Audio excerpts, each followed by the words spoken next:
बार फिर से अपने चैनल अचीवर @360 में आप लोगों का स्वागत है। जैसा कि हमने पिछला पार्ट 4 में आप लोगों को हमने radius calculation of total energy electrons की बताई थी, कैसे कैलकुलेट करते हैं। आप लोग उस पार्ट को जाके देख सकते हैं, ठीक है। नेक्स्ट पार्ट में आपको ये करना है कि speed of an electrons in nth orbit of hydrogen atoms. ठीक, बोहर ने क्या किया कि ये देखा कि जो इलेक्ट्रॉन्स रिवॉल्व करते हैं वो कितने स्पीड से इलेक्ट्रॉन्स रिवॉल्व करते हैं किसी भी सर्कुलर, मतलब जैसे ये इलेक्ट्रॉन्स है, ये सर्कुलर पाथ में कितनी स्पीड से रिवॉल्व कर रहा है उसका कैलकुलेशन करते हैं। ठीक है, कैसे आप कैलकुलेट कर सकते हो उसके लिए उन्होंने फॉर्मूला निकाला है। ठीक है, तो आपको क्या करना है, यहाँ पे हमने देखो हेडिंग आपको डाली speed of an electron in nth orbit of an atom.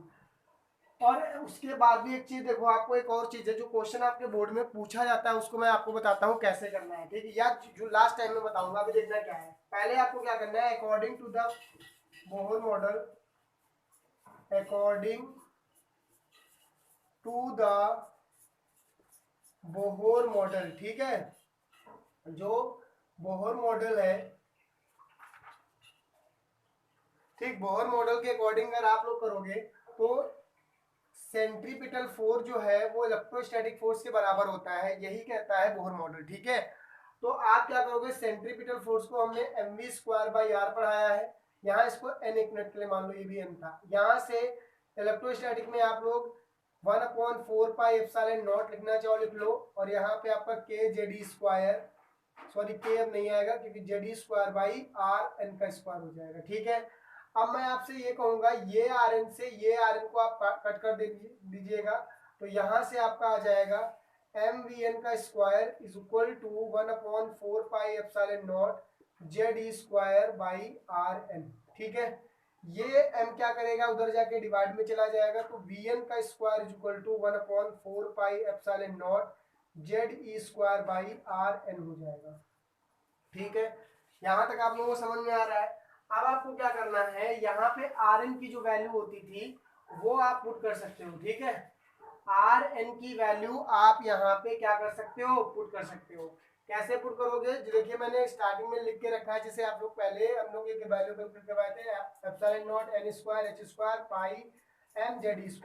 तो यहाँ पे वो वैल्यू पुट कर दोगे तो यहाँ से आपका, ठीक है, m यहाँ से मैंने m को उधर मान लो, ये m यहाँ हमने लिखा नहीं, ये m आपका यहाँ पे आ जाएगा। ठीक है, यहाँ से vn² हो जाएगा 1/4πε0, ठीक है, ze² हो गया अपॉन का, यहाँ से m तो m रहने दो, ये वैल्यू आएगी तो εn², ठीक है, h² हो जाएगा अपॉन का पाई m और ze², ये है m से m को आप कट कर सकते हो, ये पाई से ये पाई कट हो सकता है। vn² इज इक्वल टू देखो क्या बनेगा, 1 अपॉन ये एप्सिलॉन 4 ε0² हो जाएगा, ये n² रहेगा, ये h² रहेगा। ऊपर जब वैल्यू जाएंगी तो देखो ऊपर क्या हो जाएगा आपका, ये ऊपर जाएगा तो z² हो जाएगा, e⁴ हो जाएगा। यहाँ तक कोई दिक्कत नहीं ना, देखो ये ze² ये हमने कट कर दिया था। ठीक है,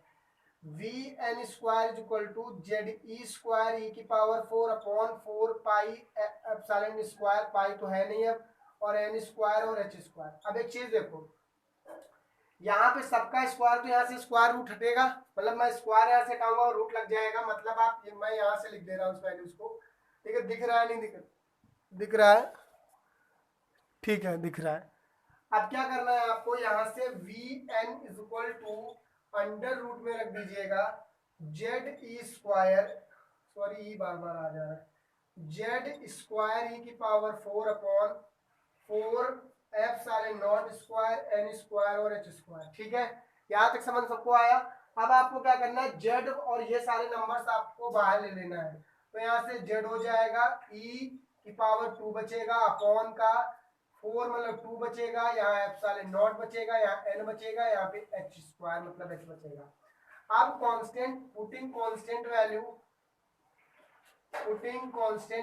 अगर आप कांस्टेंट वैल्यूज को पुट कर दोगे, क्योंकि 2ε0 है, n है, h है, e² है, तो vn is equal to z की वैल्यू मतलब रहने दो, e की value 1.6 into 10⁻⁻19 into upon 2 into ε0 8.85 into 10⁻⁻12 और n की वैल्यू रहने दो 6.64 इंटू 10⁻⁻34। ये आपकी वैल्यू जो होती है वो h की होती है।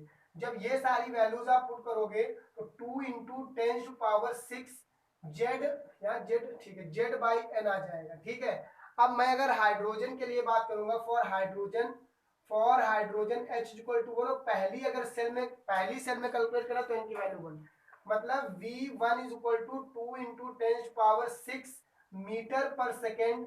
इतनी स्पीड से इलेक्ट्रॉन्स जो है वो अप्रोक्सीमेटली रिवॉल्व करता है किसी भी मतलब फर्स्ट सेल में हाइड्रोजन की, 2 इंटू 10⁻6।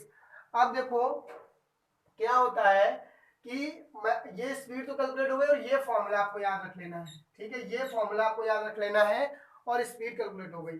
ये तो स्पीड तक की बात थी, लेकिन जो आपके बोर्ड्स में क्वेश्चन या कहीं भी एंट्रेंस एग्जाम जहाँ पे क्वेश्चन पूछा जाता है वो क्वेश्चन ये पूछता है कि आपको ये प्रूव करना है कि जो स्पीड है हाइड्रोजन एटम की फर्स्ट सेल में इलेक्ट्रॉन्स की जो स्पीड है हाइड्रोजन एटम में, वो आपकी ये दिखानी है कि जो v स्पीड है वो c की 1/137 टाइम्स है। ऐसा कुछ दिखाना है मतलब आपको। अभी देखो कैसे करते हैं। एक होता है फाइन स्ट्रक्चर कांस्टेंट, याद रखना, इसको नोट कर लीजिएगा। एक चीज अभी लिखता हूं अभी, फाइन, ये नोट हो जाएगा ना आप लोगों का, ठीक है, नोट कर लीजिएगा। कोई दिक्कत हो तो कमेंट जरूर करिएगा कि भैया यहाँ पे समझ में नहीं आ रहा है, हम लोग आपको वहां पे फिर से बता देंगे। ठीक है, बट अच्छे से मेहनत से पढ़ते रहिए।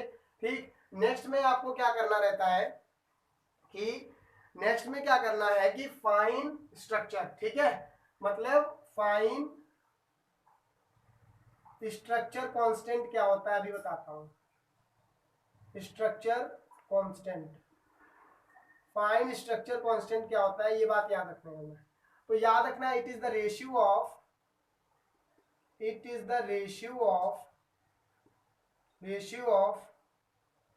velocity of electron to the velocity of, ठीक है, मतलब इलेक्ट्रॉन की वेलोसिटी ऑफ लाइट, ये स्पीड ऑफ लाइट लिख सकते हो। तो अब अगर आप इनको देखोगे तो उसको अल्फा से डिनोट किया जाएगा। It is denoted by alpha. तो अल्फा इज इक्वल टू आपका हो जाएगा v बाई सी। कितना हो जाएगा? v बाई सी। बात समझ में आ रही है? ये हो जाएगा v बाई सी। तो देखो अल्फा इज इक्वल टू अगर मैं देखूं तो v बाई सी हो जाएगा, और v की वैल्यू कितनी अभी मैंने आपको पढ़ाई थी। v की वैल्यू होती है 2 इंटू 10⁻6 और स्पीड ऑफ लाइट होती है 3 इंटू 10⁻8। जब इसको सॉल्व करते हो तो आपका जो अल्फा निकल के आता है वो 1/137 आता है। ये आप कैलकुलेट कर लीजिएगा, ये आएगा। और इसको एक क्वेश्चन आप अभी 1 मिनट के लिए 2 मान, ये अभी उसी में हो रहा है, इतना याद रखना। मतलब ये वेलोसिटी आपकी आ गई है, लेकिन आपको अगर एग्जाम में पूछता है कि प्रूव करिए कुछ ऐसा, तब सभी देखना कैसे। अभी अब आपको मैंने अल्फा क्या पढ़ा है, v बाई अल्फा होता है। कितना होता है? v by C. अल्फा जो होता है, alpha equal to v by c तो पढ़ाया है फाइन स्ट्रक्चर कांस्टेंट को। तो v बाई सी होता है, तो v by C equal to कितना हो जाएगा आपका 1/137। अब देखिए c उधर चला गया तो v इक्वल टू कितना आ गया? c/137। दिस इज योर, यही कहानी वेरी इंपॉर्टेंट है आपके लोगों के लिए, वेरी इंपॉर्टेंट है आप लोगों के लिए। ये बात याद रखना कि जो स्पीड ऑफ इलेक्ट्रॉन्स होती है वो स्पीड ऑफ लाइट की 137 टाइम्स डिवाइड में आती है। मतलब इतना डिवाइड है, रेसिप्रोकल है, इतना टर्म थोड़ा छोटी हो जाती है इसकी, इतनी speed 137 C speed of light. Clear हुआ? समझ में आया बात सबको? ये पॉइंट से टॉपिक अच्छे से क्लियर रखिएगा। ठीक है, आगे अभी नेक्स्ट टॉपिक पर आते हैं। ये तो speed of electron in nth orbit. Clear हुआ है टॉपिक सबको? कोई दिक्कत हो तो बताइए, और अच्छे से मौज मस्ती से पढ़ाई करते रहिए। नेक्स्ट मतलब पॉइंट अभी लिखता हूँ, ठीक है। तो देखिए इसमें spectral series of hydrogen atoms, और कभी कभी आपके एग्जाम्स में ये ऐसे पूछा जाता है कि वेव नंबर कैलकुलेट करना है जब आपका इलेक्ट्रॉन्स हायर एनर्जी लेवल से लोअर एनर्जी लेवल में जंप कर रहा हो। ठीक है, मतलब वेव नंबर आप पूछे और अकॉर्डिंग टू द बुक, मतलब ये आपको ऐसे ब्रैकेट में डाल सकते हो, वेव नंबर भी आपको कैलकुलेट इस पे करना पड़ जाएगा when electron jump from higher level to lower level, मतलब जब आपका इलेक्ट्रॉन्स हायर लेवल से लोअर लेवल में जंप करेगा तब आपको वेव नंबर या फिर वेवलेंथ अकॉर्डिंग टू द किसके बोहर क्वांटम थ्योरी से, ठीक है, या बोहर थ्योरी से आपको कैलकुलेट करना है। तो मैं आपको पहले एक चीज बताता हूं कि लोअर या ग्राउंड स्टेट क्या होता है, ठीक है। ये आपका ग्राउंड स्टेट होता है, याद रखना, जहां पे 13.6 इलेक्ट्रॉन वोल्ट एनर्जी होती है माइनस की, वो ग्राउंड स्टेट, मतलब जो आपका सबसे नीचे स्टेट होती है, सबसे पहली स्टेट को आपकी ग्राउंड स्टेट बोला जाता है। इसको आप, ये N1 के लिए यूज होता है, ठीक, मतलब पहली, मान लो यहाँ पे कोई इलेक्ट्रॉन्स था जिसकी एक्साइटेड ये E2 है और इसको हम लोग N2 के नाम से मानेंगे, ठीक है। ये होता है ये एक्साइटेड स्टेट, ये है ग्राउंड स्टेट। एक्साइटेड स्टेट में जब एक्सटर्नल सोर्स से कोई इलेक्ट्रॉन्स एनर्जी को गेन करता है तो हो सकता हो इस वाले ग्राउंड स्टेट में आने की कोशिश करता है। मतलब आपका कोई इलेक्ट्रॉन्स मान लो यहाँ पे था और ये इलेक्ट्रॉन्स क्या करता है कि ये इलेक्ट्रॉन चाहता है कि मैं ग्राउंड स्टेट मतलब जीएस ये ग्राउंड स्टेट में चला जाऊं, और ये आपका एक्साइटेड स्टेट होता है कि ये इलेक्ट्रॉन एक्साइटेड स्टेट में है, ठीक है, और ये इलेक्ट्रॉन्स कहाँ है, ग्राउंड स्टेट में है। तो आपको कैलकुलेट करना है, या तो वेवलेंथ बहुत इंपॉर्टेंट होता है वेवलेंथ कैलकुलेट करने के लिए, और या तो आपको कैलकुलेट करना होता है वेव नंबर कैलकुलेट करने के लिए।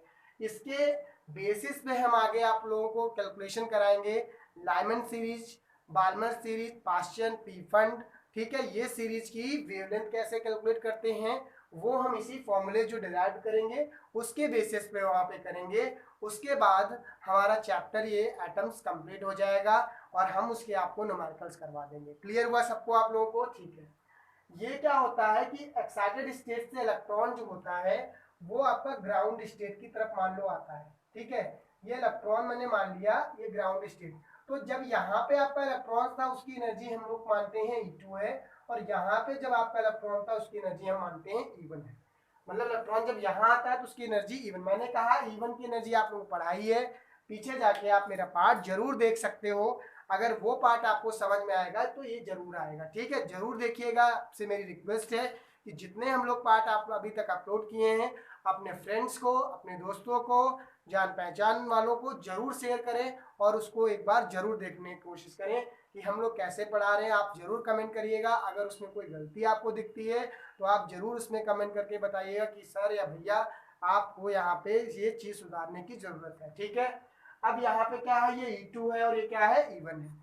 एक्साइटेड स्टेट से इलेक्ट्रॉन ग्राउंड स्टेट में आता है, तो जब एक्साइटेड स्टेट से इलेक्ट्रॉन ग्राउंड स्टेट में आता है तो नेट एनर्जी या चेंज इन एनर्जी क्या होती है, तो यहाँ आपको लिखना है कि change in energy, change in energy, energy में जो चेंजेस हुए वो क्या है, तो यहाँ लिखना है delta E is equal to आपका, मैंने कहा E2 माइनस का E1 होता है, ठीक। और एक चीज याद रखो यार, यहाँ पे -13.6 आप लोगों को पढ़ाया था Z square by N square था, ठीक है, देख लेता हूँ, ठीक है, ये हो गया, लेकिन ये सेकंड की थी इसलिए N2 यहाँ लगा लेना है।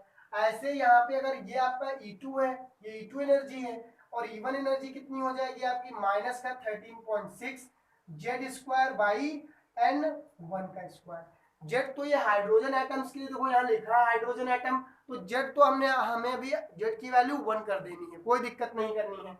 अब हम यहाँ पे वैल्यूज वाली पुट करेंगे, तो delta is equal to E2 की वैल्यू कितनी है -13.6 जेड स्क्वायर बाई N2 का स्क्वायर माइनस E1 की वैल्यू कितनी है, माइनस लगा लीजिए 13.6 जेड स्क्वायर बाई N1 का स्क्वायर।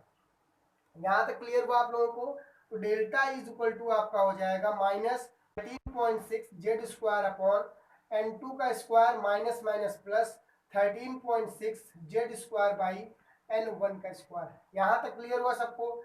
अब क्या करना है, जो आपका प्लस वाली टर्म्स है उनको आगे लिख लेना है। डेल्टा इज इक्वल टू, मैं कहूँ तो 13.6 कॉमन आ रहा है, जेड स्क्वायर भी कॉमन आ रहा है, इतना तो कॉमन ले सकते हो ना आप लोग, फिर आपका 1/N1 का स्क्वायर बचेगा और माइनस का 1/N2 का स्क्वायर। देखो ये प्लस में था तो हम इसको आगे लिख लिए, ये माइनस में था तो नीचे लिख लिए, ठीक है।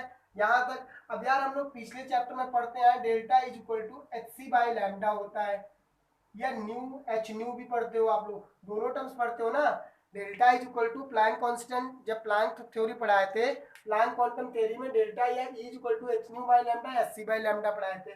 यहाँ पे डेल्टा ई की वैल्यू आप H C by lambda put कर दीजिए, H C by lambda put कर दीजिए। अब यहाँ से ये क्या हो जाएगा 13.6 जेड स्क्वायर और ब्रैकेट में 1/n1 का स्क्वायर माइनस का 1/n2 का स्क्वायर।